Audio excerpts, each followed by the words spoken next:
নমস্কার, নিবেদন করছি ভারতবর্ষ। কবি শমীন্দ্র ভৌমিক।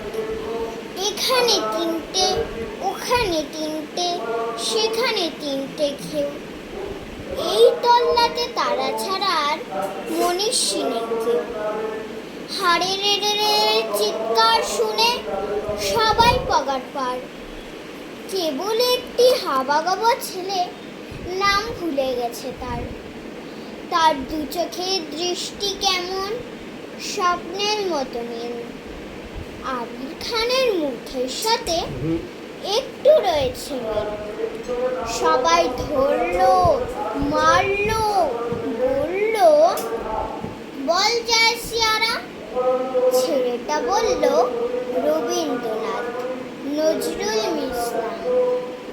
আরো একদল বলল, বলতো আল্লাহু আকবার। ছেলেটা বলল ডিরোজিও আর অতীশ দীপঙ্কর। সবাই ধরলো, মারলো, বললো, কোনখানে তোর ঘর?